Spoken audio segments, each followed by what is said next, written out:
What is going on, guys? It's Suk and I am back with a brand new video on Super Duper Tech. And in today's video we're bringing you my full and in-depth review of the DJI Osmo Mobile. Now if you guys are interested in seeing another review of an iPhone gimbal, then be sure to leave a like rating on this video.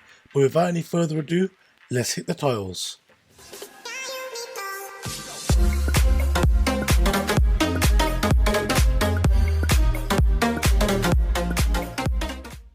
So firstly, let's get into talking about what actually comes included with the DJI Osmo Mobile. Now firstly, you do get yourself a DJI branded carry pouch. Now while the exterior of the pouch is lacking some hardcore protection, the interior is quite padded so that your Osmo Mobile is protected. And I personally would have preferred that the exterior of the case be quite hard so that it will survive some extra falls and some knocks and bumps. The next thing that you do get with the Osmo Mobile is a wrist strap. Now I would highly suggest that you do install the wrist strap straight away, as beforehand I was using it without the wrist strap and I did drop the Osmo Mobile quite a few times. But lucky enough for me, when I did drop the Osmo Mobile, it did survive. Next up, you do get your 980 mAh removable rechargeable battery, and when fully charged it will give the Osmo Mobile a runtime approximately of around 4 hours, and it does take approximately 100 minutes to charge it from empty to full. And yes, you do charge the Osmo Mobile using a 3.5mm jack, which is on the rear close to the trigger button. And talking about the trigger button, if you do rapidly press it 3 times in a row, you will be able to switch between the rear and the front facing camera. Also built into the Osmo Mobile, you will find that there is a dedicated shutter button to take images. Now pressing and holding on this, you will be able to take a rapid burst amount of photos. There is also a dedicated button for you to record video. And as I'm sure you're already aware, there is a joystick so that you can control the movement of the gimbal. And by double pressing the trigger button from anywhere, you will reset the gimbal to its front facing position. Now here is just a quick comparison of some panorama photos, the first one on top being taken with the stock iPhone camera application, and the one on the bottom was taken using the DJI application on the Osmo Mobile. Now my only complaint that I have with the panoramas is that you do have to ensure that the Osmo Mobile is kept in a secure position. This is as it takes multiple pictures and stitches them together using the application. But even then, if you securely mount the Osmo Mobile, you'll still get these lines appearing in your panoramas. Now here is just a little comparison using the stock iPhone camera application when compared to the Osmo Mobile and the DJI application. Now as I said earlier, when taking panoramic photos, the Osmo Mobile will swivel around and take a photo at every single angle, and then the Osmo application will stitch it all together. Now here is just another quick look at one of my better photos that I did take using the panoramic 330 degree option.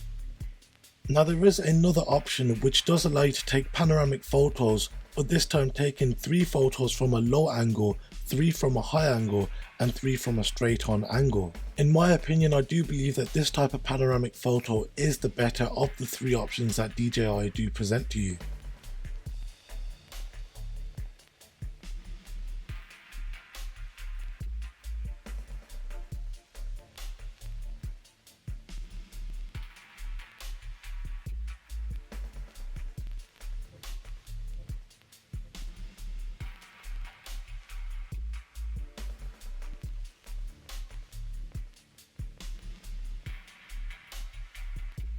Another useful feature in the DJI application is that you can draw a box around an object and have the Osmo Mobile track the object's movements in 3D space.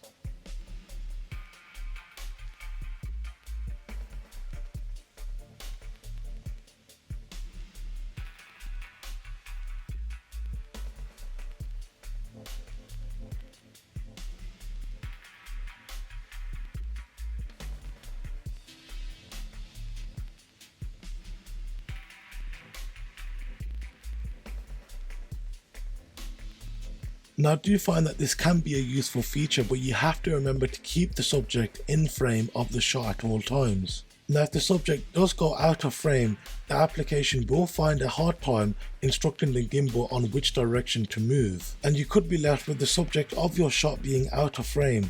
Now there is a simple fix to this. What you will have to do is double tap on the trigger button to center the gimbal, which should allow for the tracking software to successfully track your subject. That is of course if you are still following it. The next 4 clips that I am about to show you guys are of me using the iPhone 7 in the Osmo Mobile and with the iPhone 7 handheld. Now of course I will be trying my best to keep the iPhone 7 shots as stable as I can.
So what are my overall final thoughts and opinions on the DJI Osmo Mobile? Now in terms of its pricing, it is priced slightly higher than most of the competition, but having said that, the gimbal is of course a DJI branded gimbal, and though DJI are well known for their drone technology, their gimbal technology is perhaps leaps and bounds higher than the competition. And having said that, the grip itself is also very ergonomic, and I did not run into any issues where I would find that I was straining my wrists to capture the perfect shot. The battery life is more than decent, and the fact that DJI also sell a battery dock so that you can charge multiple batteries at the same time is an added bonus. Now of course for this added bonus you will have to fork out some extra cash, but I do think that in the long run, if you are using it to shoot a lot of mobile photography, then it is something that you should highly consider investing in. And the software application is as intuitive to use as the Osmo. So to wrap things up, if you are quite serious about mobile photography and do use your smartphone to take a considerable amount of video footage, then the Osmo Mobile is quite a worthy pick. And though you will be paying approximately £280 in the United Kingdom for the Osmo Mobile, I'm sure you would rather pay that price than have your video clips come out with a considerable amount of shake. So then guys, that has been it for today's video. I do hope you did enjoy it. If you did enjoy it, then make sure you smack that like button, and if you are new around here, then why not subscribe? If you guys are interested in seeing what videos I am working on next, then go ahead and add me up on my Snapchat and follow me on my Instagram and Twitter. Thank you guys very much for watching, and I'll see you guys next time. Have a good one.